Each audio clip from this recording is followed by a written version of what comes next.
Welcome to the Knowledge Entrepreneurs Show, where we celebrate the innovators driving change in the education industry. At Edison OS, we've worked with over 500 knowledge entrepreneurs to turn their edtech ideas into profitable businesses. Hi, Judy. Good morning. Welcome to the Knowledge Entrepreneurs Show. Thank you so much for taking time out for being a part of the show. It's my pleasure. It's my pleasure. Nice to meet you. Thank you. Likewise. So, Judy, I'd like to start off by asking you a very open-ended question. Feel free to, walk us through your journey leading up to the point, where you decided to coach people who are taking various college tests, right? College entrance tests. Correct. Well, actually, it was not a very straight line, not a very straight linear path. It was sort of more falling into it than it was making a plan. Right. So I am a college professor. I teach writing and public speaking. And for years, kids would come to me before I started my business and be like, hey, I'm applying to college. You're a writer. You're a teacher of writing. Can you help me? And it started like that with like friends and like Right. parents, friends, kids. And like, it was, I didn't advertise. I didn't do anything. I was like, oh, this is a cool way to make money. Right. Yeah. So I was doing that, and it was getting to be my name was kind of being passed in circles. Right. The what I say is the pickup line at school is the best advertising you could possibly have. So my name started kind of floating, and more people were reaching out and being like, hey, you do college essays. And I was at work where I teach at a college, and I was speaking with someone I had just met. Right. And she mentioned that she used to design SATs. Okay. And I said, wow. I said, I'm doing some college prep work here, and I did an SAT here and there. I didn't do it well, but I did it. She's like, wow, well, let me show you what I do. And I was like, hey, let me show you what I do. And that's sort of the brainchild of our business, is that we found two people who love to do what they do and who put kids first. Right. I live in New York. And, prices are ridiculous. Things are ridiculous, and people pay a lot of money to help their kids get into college. Right. But then there's that middle class, and they kind of get lost. So what our goal was when we started saying, hey, let's do a business, educational awareness popped up very easily as our name. And we would just focus on test prep and college essay writing. And that's how we started. It was simple. It was straightforward. We did small classes of test prep, like 6 kids. It's great. And we continued that and sort of built up a reputation and made a lot of mistakes along the way, which I'd love to talk about. Some of the wasted money and bad choices. And, we did all that. We were good at that. Yeah. But at some point it got to be where, parents would call and they'd say, hey, while you're working with my kid, can you help him find a college? Right. And I was like, well, sure. And I'm pretty well read. So I was like, yeah, I could do that. So I started kind of like looking up schools and then my business partner and I decided that, half of what we do is counsel kids. I mean, that's the college counseling is really just counseling with a little bit of college. So I decided to go back and get my license as a life coach for teens. And I thought, well, it's pretty much what I do every day. Anyway, I work with teens. I work with college kids. You pretty much life coach them when you teach them English. So I got a certification in life coaching for teens. And then I was like, this is going well. We added on to our business, life coaching for teens, But I was still getting like, could you help my kid find a college? So, of course, I went back onto the wonderful internet and I found a program out of University of California, San Diego. And it was for somebody who already had degrees, but it was a license in college counseling. So I added that on. So our little small, we're only going to test prep and teach essay writing has sort of grown itself. And Hmm. each growth step we make is out of request from the people that we're working with. Like, hey, do you do this? Not yet, but I can. You know what I mean? So that's kind of how I've grown the business. And Right. we've been in business for 10 years. 10 years? 10 years. Wow. Yeah. Yeah. Awesome. Thanks. Uh, because in India, I don't know how is it in the US. In India, we have something called as the Ministry of Corporate Affairs, and they have numbers, they have statistics about businesses. Any business, out of 100 businesses that start up, 95 of them shut shop within 1 year. And for someone to run something for 10 years is a huge thing, right? It's So yeah. huge, but I have to tell you, we've had our share of, hey, we're not going to get paid for these classes because we didn't make enough money. We've done that. Right. But we've Right. also, I think, the issue with any sort of entrepreneurial educational thing Hmm. is that people are not going to find you in the phone book, right? Right. Education is so important. So you're Right. not going to just go look somebody up and be like, hey, I need a coach. You're not going to do that. You're going to ask 5 people that you know that had coaches, and then you're going to. Right. So that takes time.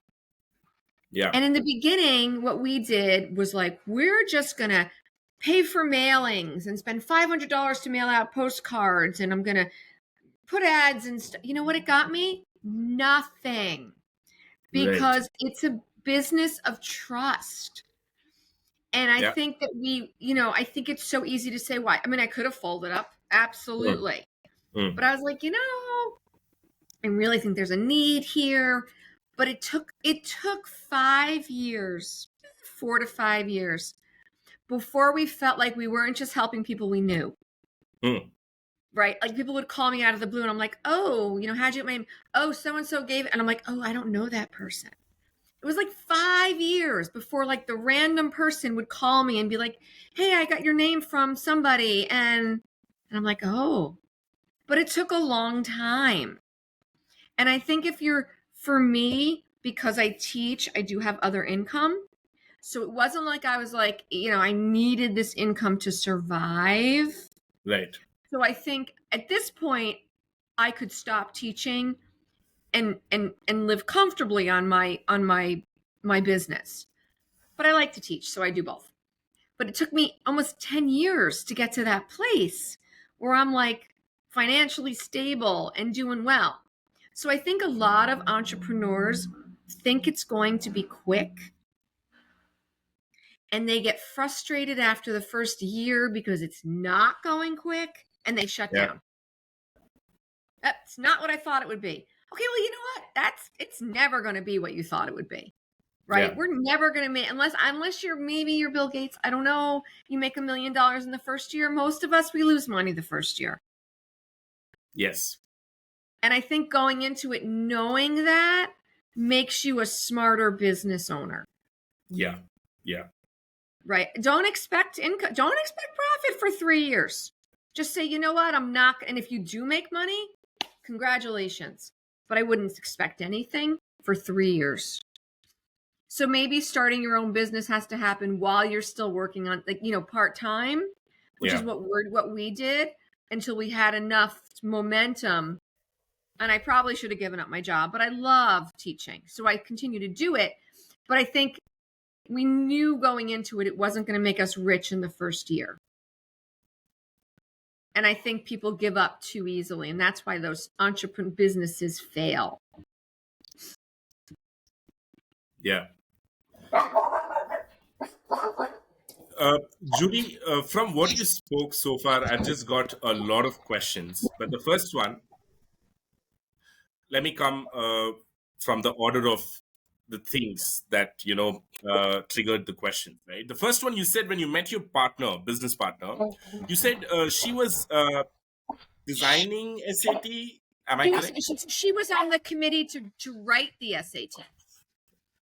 So she was one of Right. those mean people. Boys, stop. She was one of those mean people who set up these questions and ways to trick kids. And she said to me the reason she stopped doing Wow. it because it was immoral. She felt like it was immoral. She's like, it really hurt her soul to find ways to trick children. Okay. Okay.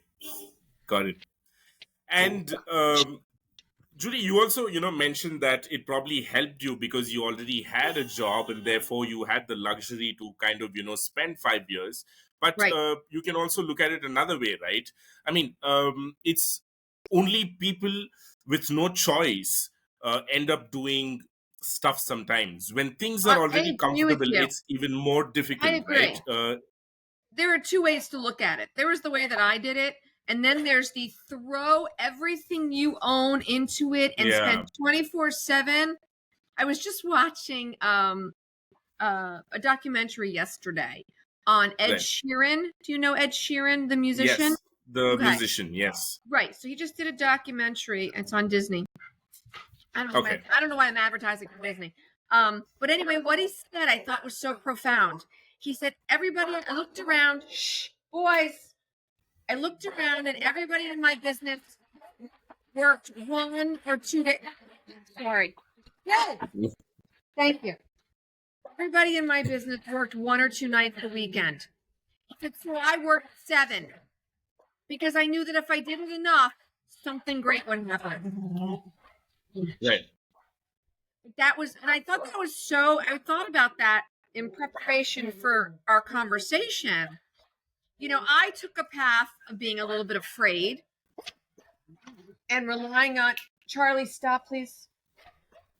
It's the beauty of having dogs. Hey, stop. That's enough. That's enough. Thank you. If if they need something from you, please feel free to take a couple of minutes. I'm totally cool. You know what they need? They need to stop barking. Stop, please. Boys. Somebody just walked their dog by and they got excited.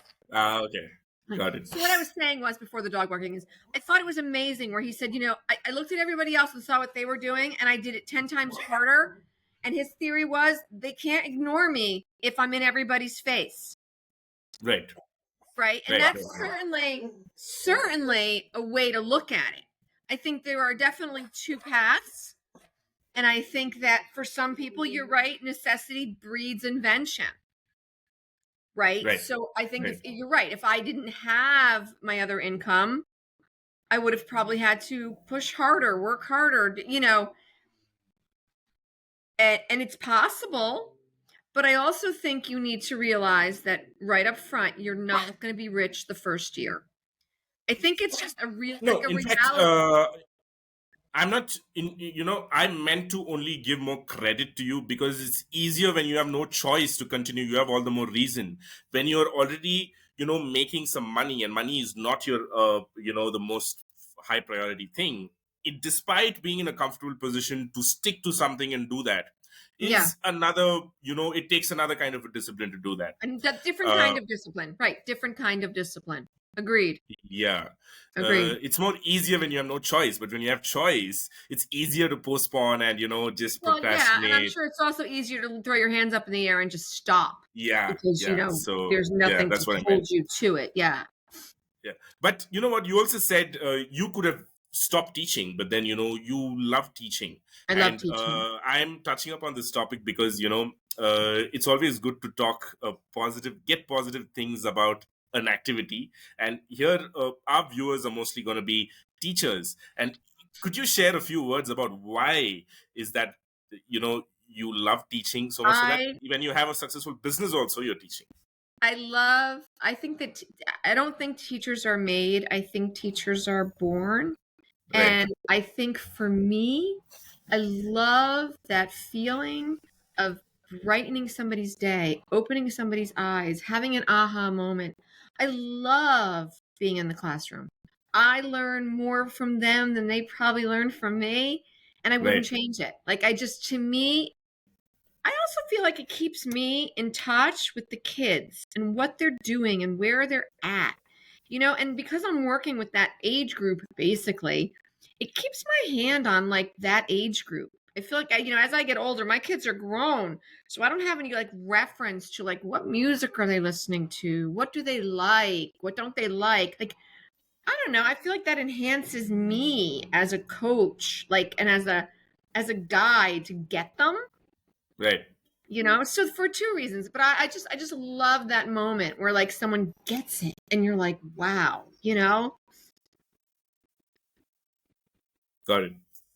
And I've spoken to a lot of teachers. It's, I mean, even you teach SAT and ACT, but I'm yet to speak to somebody who teaches writing. How different is it to teach writing when compared to objective things like SAT and ACT and like that? Yeah. Okay, so teaching writing is my favorite thing to do. Okay. I am a writer, Right. so we'll talk about that later, but I am a writer. So Sure. it's about teaching two things. I teach structure, Hmm. right? Because everybody needs structure. And then I teach the part where you Oh, let I'm so go sorry. There's a and you power cut just in my place. sorry. I'm so sorry. You're gonna make do with this view of me. It's been raining pretty heavily in this part, so there's been frequent power cuts.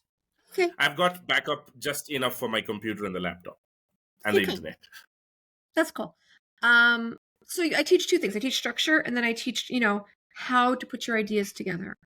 And I Right. it's just you can't do one and not the other. So I do a lot of like journal writing and like responses to get them used to putting words down on paper. And then we play with words and we move them around and we give them voice. Is it different? Absolutely. But it's super creative Right. and it's um and very empowering for the person that does it. Right? I mean, I've had students who, couldn't write an essay and then Hmm. at the end of it, they go, I did that? Yes, you did that. And it takes good questions and good prodding. It's like I tell people, it's like pulling taffy. Do you know what that taffy? Like taffy is like sticky, stretchy candy. And Oh, the way yeah, they yeah, make yeah. Yes. pull it, right? I feel like I Yeah. pull taffy all day. I Okay. take Got it. ideas and I go, come on, you can do it, and it's like pulling it out of them. But yeah, Right. That's great. And you said, you started off just by because you were teaching writing. People used to think that you could probably help them with their essays and stuff like correct, that. Now, correct. how do you now? I know people who directly write essays on behalf of students, or maybe ask them the required questions and then probably help them get their essay out, and Yeah, no, who are I not don't even do that. writers. But I don't do that. you being a teacher, yeah, you being a writing teacher, do you get into the basics of writing and not help them directly with their essay? Do you tell them, No, you I know do what, both. this is what you need to? I Okay, do yeah, both. right. And what we do is a lot of times what I tell them to do, and they always laugh at me. I call it verbal vomit. I said we talk about an idea, and I say write everything you could think about that Hmm. idea, and then I Okay. say, okay, what do we like? What do we don't like? It's like a puzzle, right? Right. Dumping all the pieces out on the table, right? Hmm. Right. Once all the pieces are there, you say, okay, I need this one here and this one here. So what I do is I say, okay, you've got these ideas. Let's organize them. Now I'll say, add some details here. I'll leave them notes, and then they Hmm. go in and they add stuff in. So no, I do not write it for them. Right. I can guide them through, but I can't be their voice. Right. Right. Right. In colleges, Yeah. this whole thing with chat GPT and AI assisted I in, was gonna come to that. okay. So this whole thing is it's problematic Okay. because it's feels like, sounds like human, right? So, but what it's missing is voice. And that's what if the colleges are looking for. Like, what is your voice? Like, a computer cannot create voice, Right. it can create data, Yeah. right? So, that's the part that's so important. right? Pulling out a student's voice. Like, who are you? Are you funny? Are you quirky? Or what does your voice tell Mm. me? Chat GPT can't do that. Right. Right. That comes from a different place.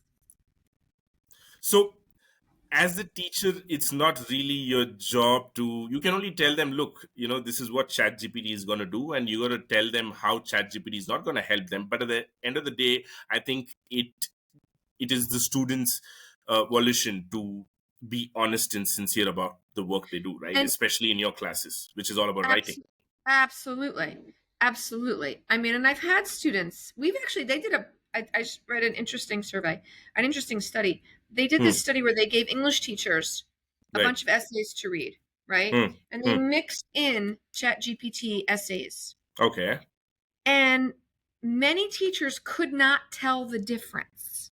Oh, wow. Okay. And to me, you totally can tell the difference. Like, I don't. Yes, I tell them it's a tool.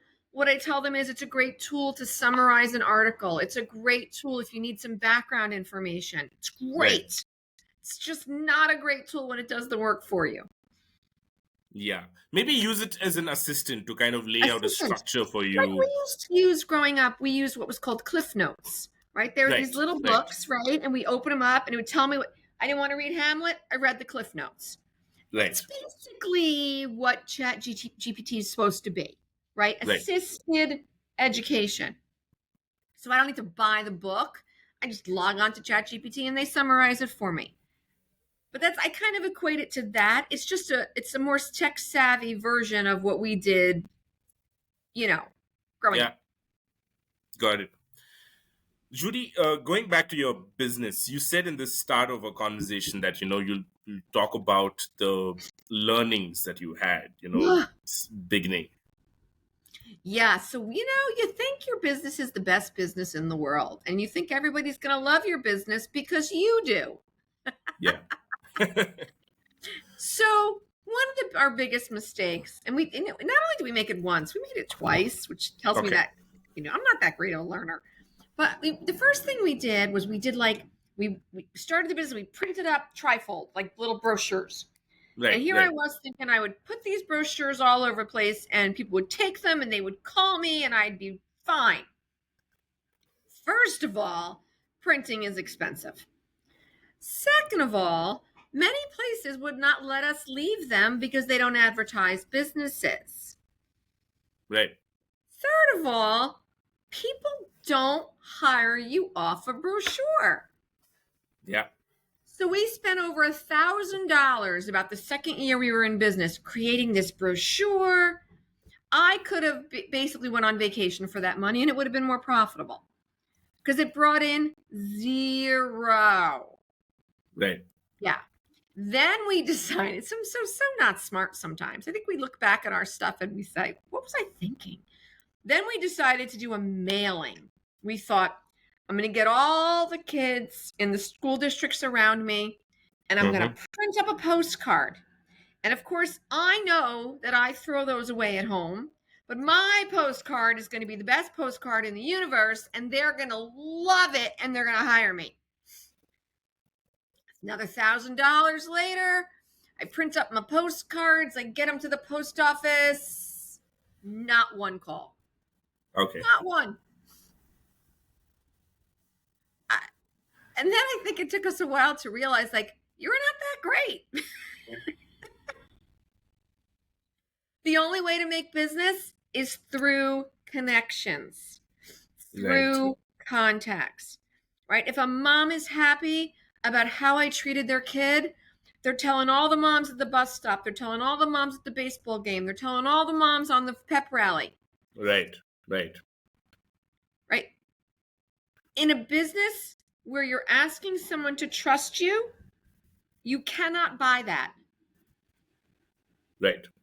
And that's what we learned. Like, those were our big, you can't buy trust. They either do or they don't. And that comes from credibility and it comes from connections and networking and all of those things that you have to do to build a business, Right. right? Doesn't come from sending out a postcard or making a brochure that's fancy and shiny and slick. And I think those were two big, huge financial and personal mistakes. We spent a lot of time and energy doing these things when the reality was, didn't matter. So I think those were the two big ones for us. Got it. And then I think one of the things that really is important, a couple things that I think are super important in starting a business. Okay. Social media, social media, Mhm. social media. I post every Sunday Okay. on my Facebook for the business. Mm-hmm. And I joined all these community groups and moms groups. I got about 50 of them. Right. I get over 2,500 people reading my posts every Sunday. Right. I post consistently Mm. at the same time Mm. every week, and people know to look for it. So I think Right. social media is key. Mm-hmm. I think Instagram, if the thing is, you have to think about who are you marketing to. As much as I would Right. love to believe I'm marketing to kids, I'm not. I'm Yes. marketing to their parents. Yeah. Where do their parents get social media? Their parents are not on TikTok. Their parents are on Facebook and Instagram. Yeah. And that's what I'm on. Also, LinkedIn. Right.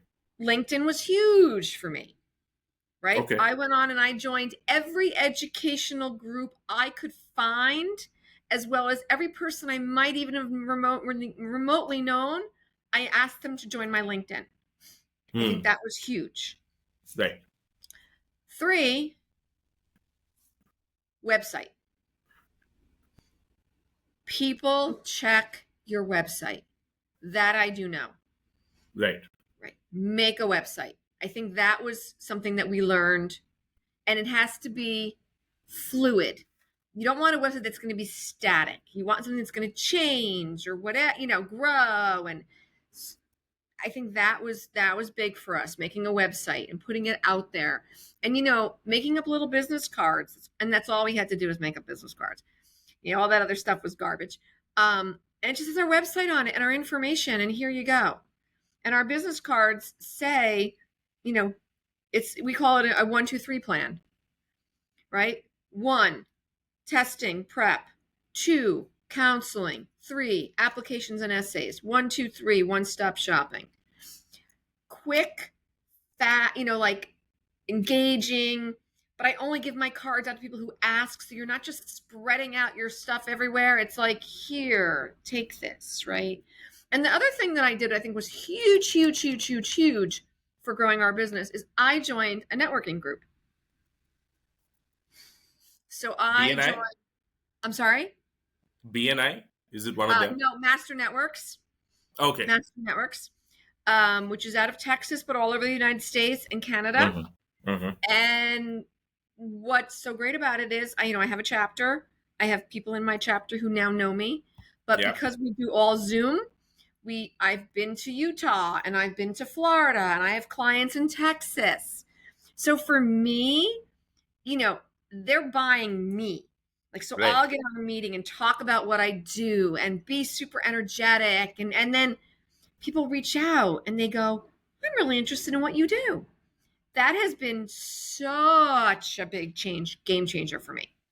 Right. So I think social media, website, and networking group are the 3 things that we did after we made our poor choices to really push us forward. And then it's posting every week, being consistent.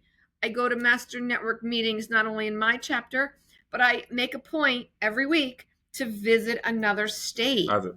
Right. Right. So now I can do my work through Zoom.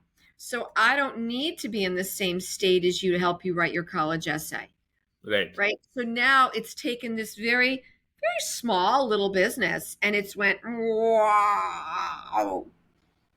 Yeah. Thank you, Judy, for this valuable, series of information, because it'll help a lot of people learn from probably what you did with, your money that you spent a couple of times $1,000, and this conversation might help others save that couple of $1,000. Exactly. I just think you have to be realistic. Just because you think it's the greatest idea in the world, nobody's jumping on your bandwagon right away. You got to Right, work it. And right, I right. recommend, BMI or any of these networking groups are a great way. I mean, my business has tripled since I started networking groups.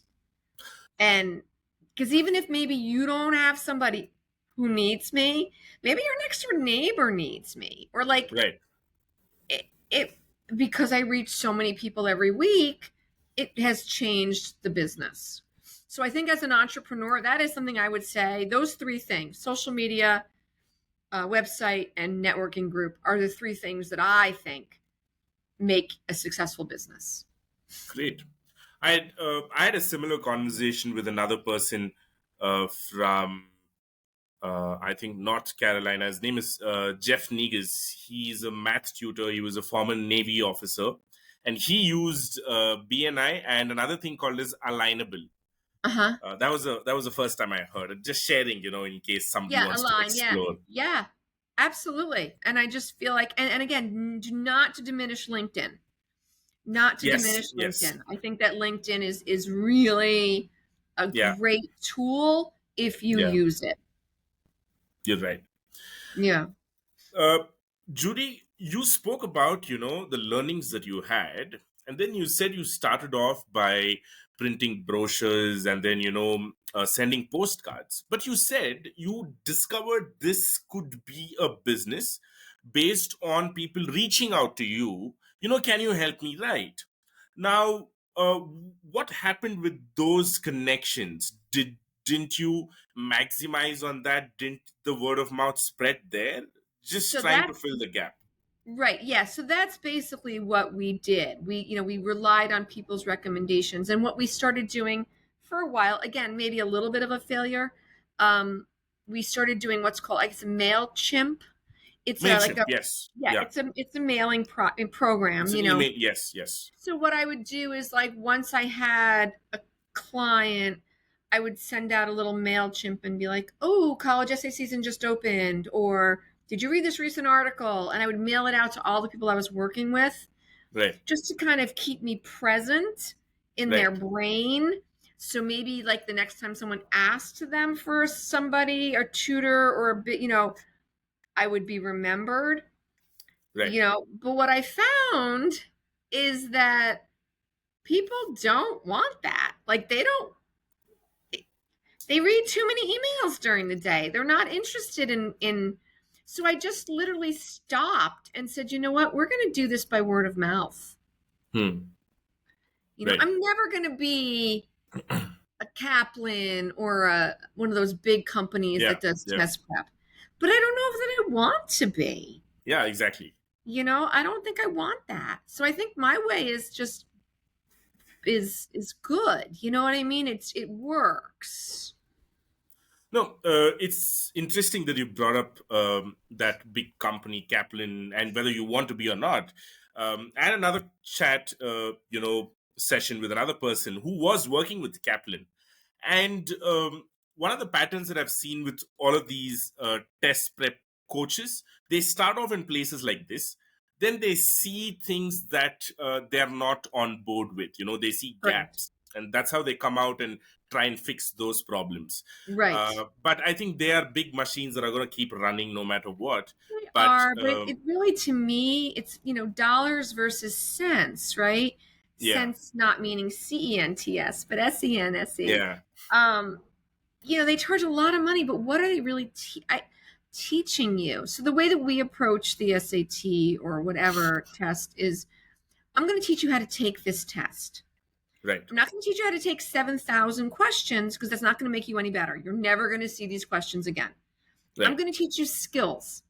They don't right, teach skills in a lot of these companies. They just teach repetition. And right, eh, I kind of feel like you need building blocks, right? I kind of feel like, I guess the educator in me, right? You need to lay that groundwork first. So let me teach you how to take this test. and then I'll teach you to be really, really good at it. You know, but I don't think you can do it. I don't know how these systems work. The other thing is, we only work with professionals, professors. One of our tutors is a doctor. Their claim, to become a tutor at one of these companies, you just have to do good on your SATs. But I don't think doing good on your SATs means you know how to teach the SATs. Exactly. Yeah. Yeah. There's a huge gap between I did well, I can show you how to do well. Yeah.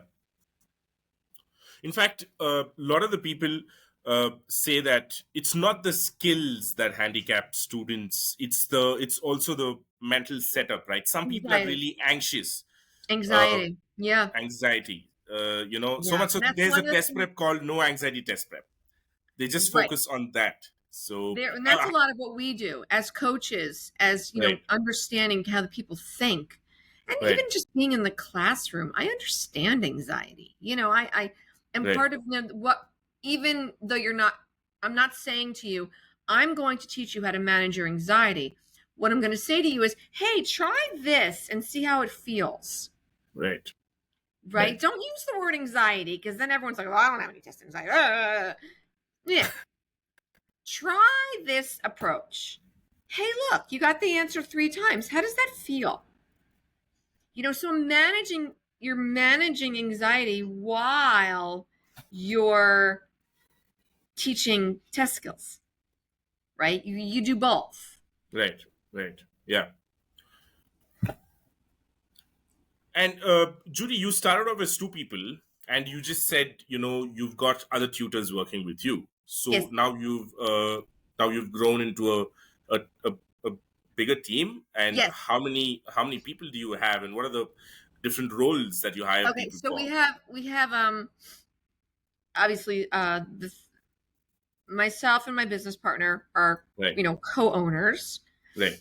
Underneath that, we have a math specialist, Okay. who does SAT math, ACT Hmm. math. And then Hmm. we have, she also does any sort of tutoring math related in high school or college. So Got we it. also do college tutoring, because I kind of feel like even when the kids get there, sometimes they still need a little help transitioning in. So Yeah. we do Yeah. it too. And then I have a young man who's fluent in Spanish and chemistry and biology, any of the biological sciences. Right. Botany Um, and zoology and stuff like yeah, that, and maybe. all of that, and so Right. we do college, again, he specializes in that section. Hmm. Um, and then I have another, who's an engineer, he's a doctor. Okay. Um, he also does sciences. He's also fluent in Spanish. He does math, but he also does a lot of history. So the softer sciences, Right. psychology, sociology. Um, and then so that's us for right now. There's 5 of us. There's Wow. 5 of us. Um, and it's great. And I hope to grow more. Um, I think, again, I wait until the need happens. Like, Right. someone will Right. say to me, "Hey, do you have a tutor that does, quantum physics?" And I'll say, "Sure." And then I'll go find one, right? And I'll add them to our staff because there was a need. So right now Yes. I've got all my subjects covered. And then so we tutor in, high school kids, but we also do sessions for college kids. We do a lot of Zoom for college kids. Um, and Got it. sometimes it just takes 1 or 2 times to like get it, and then Uh, they're fine. Being in right. college is scary because nobody's holding your hand. It's much more independent. So for some kids, they just need that little extra scaffold to kind of Right. get them over the hump into like, oh, this is how college works, right? Right. So Right. we do a lot of first semester, first year tutoring, just to kind of help kids through the process. Right. Yeah. Judy, have you also had foreign kids, people from out of the US? The Yes. reason I'm asking you this question is another conversation that I had brought up this very unique area of concern, right? It's one is, we train people for SAT, ACT, they clear, they get into the college and stuff. But then there's also um, a, a time in the first year when, especially when they get into reputed colleges or, popular colleges, the top 10 colleges, it's difficult for people from outside of the US to adjust with the crowd, or they don't have the language or the attitude to blend in and survive. Have you Correct. come across students who've had So problems one here? of the things that I teach at the college is ESL writing. Right. So one of my classes is solely foreign language Okay. learners. Right. Right. So yes, and I've also had, students from other countries reach out and want to come in. And I think that there's definitely a transition that needs to be dealt with. I don't think you Hmm. can pretend that it's not there, Yeah. right? And I do that with my students too. I said my job is, to educate, to mother, to care for, to Right. guide, all of those things. Because you're in a country where you don't necessarily know the language up proficiently, or you do know the language, but you don't know anybody. Right. And, then there's that whole cultural thing that has to Yeah. happen. So yeah, that is part of what our coaching does, help people negotiate, you know, um, the transition. Transition is you'll see it on, if you go onto our website, educationallyaware.com, you will see that one of the things we talk about is transition to Right. a new part Right. of your life. And I don't know that it matters whether you're an American student who's moving Hmm. out of home. I think either way there's transition, right? If you're the kind of kid who lived home and mom did your laundry and cooked your meals, and suddenly you're on a college campus and don't know how to do Right. any of that and don't Right. know anybody, it can be very frustrating. Right. Even more so if some of the cultural norms are weird to you. But Right. I think I've done both American and non-American students who all have that issue. I'm going to say that it's definitely not only an ELL issue. I think it's going to college that is a total next step thing, and it's not one we're necessarily prepared for. I'm sorry, what is ELL? I know ESL is English as a second language. English language learner. Oh, okay. Okay. That's the first time I'm hearing that. Oh yeah, Okay. that's the new way to phrase it is ELL, English language learner. It's just, I think it puts the onus more on the student, right? ESL, English as a second language, puts the onus on the language. But I think the ELL, Right. Right. it Right. puts the stop, guys. It puts the onus on the learner. And I think Right. that's really why they've made that change, Right. right? So I don't know. I feel like it gives credit to the person who's doing the work. Doing okay, got it. Yeah. Oh, so ESL is slowly being looked at as ELL now. ELL. ESL is Yeah. oh, okay, Yeah. okay, got it. That's kind of the movement right now. I mean, some people still call it ESL, but like in anything that's like upper graduate school education based, ELL seems to be the new catchphrase, English language learner. Got it. So, Judy, now you also said you're a writer, and there are three things that you do. You are a teacher, where you teach how to write, and then you have your business, and then you also spoke about your book. Before we get into writing and your book, first of all, I want to ask you, how do you manage to do three things, not one, two, three things? So I think time management has always been a real strength for me. I'm a real Okay, big time blocker. If you look at my calendar, I block in everything, right, right? Even I block in work on the business. I block in time for writing. So really, and my teaching, I spend 2 full days at the college, but it's only 2 days a week. I'm there all day teaching, but it's only two right. days a week. 2 days a week, So then right, I have time to dedicate, 1 or 2 days a week to write in the morning. In the I never write in the afternoons. I only write in the mornings. Um, and then I don't know why. And then I also, dedicate afternoons to like working on the business. Every Sunday afternoon, I'm doing social media. Like I've just Right. managed to and still give myself a lot of time down, like a lot of downtime. I just feel like I think what happens is, yes, I do three things, but I don't do them all day, every day. Right. So I think that I give myself time for them, but I also give myself not to do things. You know what I mean? I feel like you can totally do that if you manage your time well. I mean, how much time is wasted? Think about it, Yeah. right? I Yeah. mean, Yeah. I'm not a big TV watcher. I'm not, I feel like it's a brain sucker. I'm not a big TV watcher. But like you could sit for an hour and literally waste an hour watching a show. Like I Yeah. just feel like that I would rather be reading a book or be thinking about a new article or I don't think I need to you can get it all done. You can get it all done. Another question for you. There are people who believe, just focus, take one thing, do that, and stuff like that, right? But I mean, I'm not saying that is what it is. These are just perspectives, viewpoints. Now, here is somebody who's doing three things. I want to ask you, Judy, what are the positives of it, and doing this kind of helps you give you a new perspective? Like, say, a writing, probably, does that help you with some of the things that you would have had a blockage in your other two things. So do these work like that, They do. interlinked? I think of it like a circle, Right. right? Each piece of my circle is my job, my business, my writing. And Right. each of them feeds off the other. Hmm. I think that, I'm a better teacher because I'm a writer. I can Right. guide somebody because I've done it myself.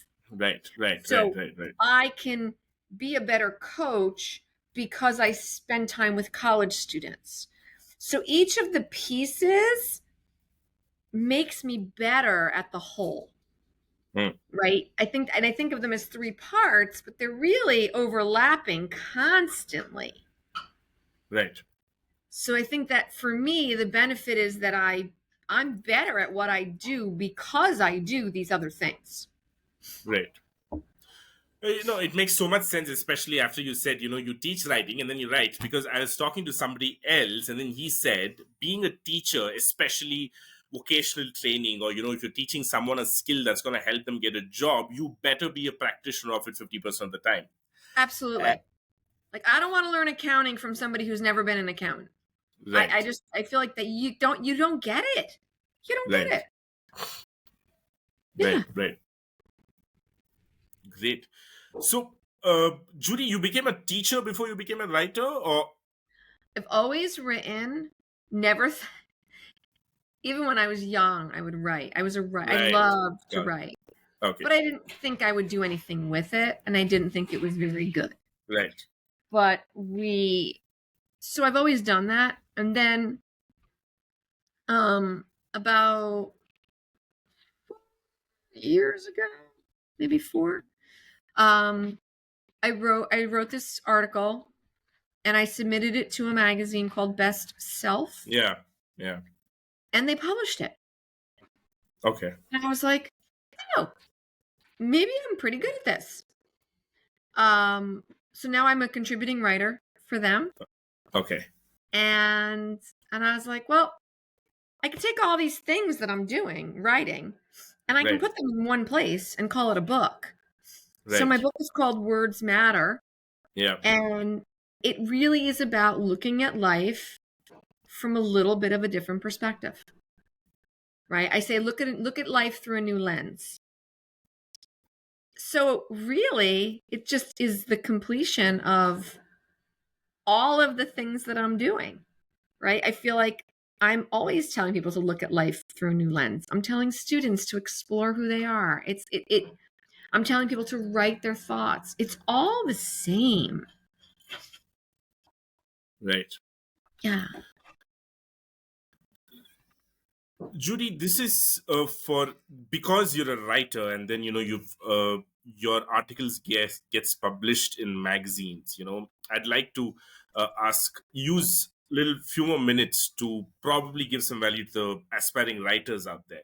How does one, I'm not going to ask you about the whole writing process in this style and stuff like that, but if somebody out there is thinking, their passion is writing and they write well, how do they make money of writing? I don't think it's one of the most easiest things, right? It's one of the It most is difficult. not. It is Yeah. not easy.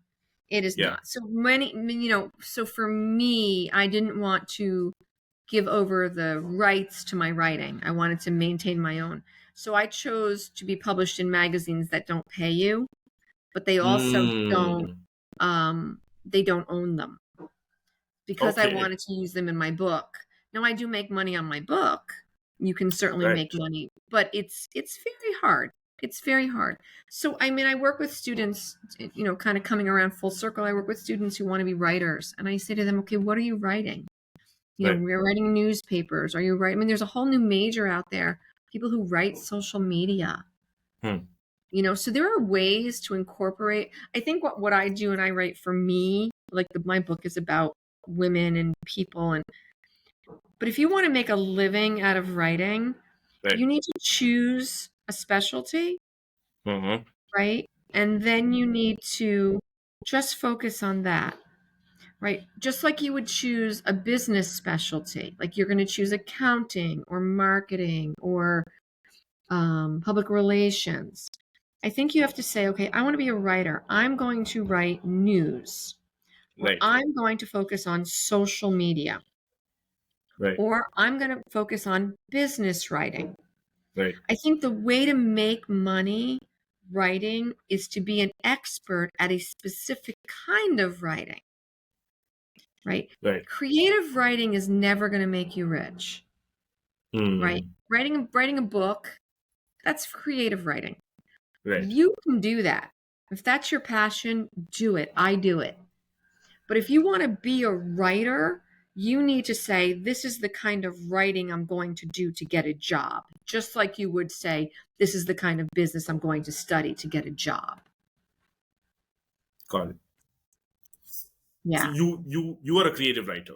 You're I not am. any specific. Right. Got Yeah, it. my writing is, Great. is nonfiction. It's based on situational things that teach us lessons, basically. Many people say they're like Got little it. mini meditations, just kind of looking at something from a different perspective. I just had actually a story published this morning before we got on. Okay. Okay. And it was actually a story. It's called Pillow Talk, and it's all about our pillows, um, and how our pillows know all our deep, dark secrets. So that got published this morning. So it's always exciting for me. It never gets old. It never gets old when somebody says your writing is valued, or it has value, or you're good at this. It never gets old. Right. Do you, like you said, do you block time just to sit and think of ideas, or these are ideas that just come through your days The and then you make note ideas of it? the ideas come from places I've been, things I've seen. So all of my Right. stories are based on something, right? Right. Right. But the actual story, so they'll kind of dance around, like something will happen and I'll race home and I'll just write down like a weird phrase and I'll be like, I'm going to revisit that. But then I do spend time, I block out time to think. Yes, Right. I do block out time to just work out in my head before I even touch a piece of paper. Recently I found a little terrapin Mm. turtle. He's not a turtle, he's a terrapin. But I found a terrapin. He was about 9 months old. He was lost. And I Okay. picked him up and I carried him over to the water, And I thought, there's a story here. How many Right. of us have gotten lost, or, want to put our head in our shell, or so there was a story there. So I ran home and I jotted it down. And then I dedicated a couple hours one morning to like, okay, what do I want to do with this? Huh. What is it going to look like? And I don't even write it down to start. I just come up with it in my Mm. head. Then I write it down. Wow. Thank you for this terrapin example, because it just, one of those moments where it just clicks, and it did And that's for what me. so if it did for you and it did for me, that means it's going to click for somebody else. Yeah. Yeah. And that's how I Yeah. know it's going to be a good story, because really, there are days that I want to go inside my shell. I don't know about you, but there are days where I'm like, I'm lost, I'm afraid, and I don't want to deal with life. Kind of felt like my terrapin was like that. You and I both. um, Judy, you said, can we do it at 60 minutes? We've got a few more minutes. There's just one piece that I want to address before we, end this conversation. Going back to your teaching, I think one important thing is the tech, the software, right? What is working for you? What are you missing right now? Okay, so what I use, I'm a very simple girl with very simple taste. Our school where I teach uses Brightspace, so I teach in the Okay. platform of Brightspace. I Okay. use I use Zoom for all my Mm-hmm. client meetings, because I tell the kids that I want to Okay. see their faces. I don't want to just hear their voices, because a lot of Right. recognition and Yeah. Yeah. Yeah. understanding happens in the eyes, right? If I can look at Yes. your eyes, I'm looking at you and I'm saying, are you getting this, right? Yeah. So I Yeah. use Zoom. I bought one Zoom contract for the business so Okay. that everybody else can use it as well. And what we take advantage of, instead of having multiple Zoom accounts for the business, we take advantage of breakout rooms. So if more than one Right. person wants to use the Zoom at one time, you just throw them into breakout rooms. And that way we didn't waste Right. money on buying multiple Zoom addresses when I only needed Right. one. Wow, that's a So great hack. Thank you. it's a good hack, right? It Yeah. doesn't matter, because you just throw somebody in a breakout room. We can have 3 classes going on at once in different rooms. Yeah. Yeah. Yeah. That saved a ton of money, because that's like $100 and something. It saved money. Right. So I use Zoom for that. I use a Windows-based, Word, whatever. But when I work with clients, I make them all use Google Docs. And the beauty Right. of Google Docs as a writer is I'm on it and they're on it together. Yeah. Yeah. And those 3 tools pretty much is all I need to run Right. my business. Hmm. And if kids don't have Google Docs, I say to them, can you please get it? It's free. Because it's so easy to say, here, go to this sentence and now do something. Or I'll put in 2 words and I'll say, okay, finish that thought. Right? So that to me is an invaluable tool for working. Right. So I have the And Zoom and the Google Docs. got it. And SAT, I think it's gonna go online It starting is next actually year. starting in January. It'll go online for everybody. It's Right. actually a completely different test. They're not trying to take the test that exists now and put Mm-hmm. it online. It is Okay. completely different. It's an hour shorter.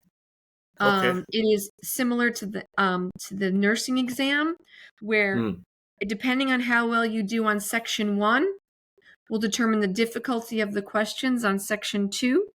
So what that means is how well you do on section 1 predetermines how high your score can be. Right. And it will be, so it's totally going to be AI driven. It's going to be completely different. I have actually taken the new one. Okay. Um, it's clunky. It's clunky. So instead of having like multiple questions per reading, it's a paragraph and a question, a paragraph and a question. So Right. there's no longer readings.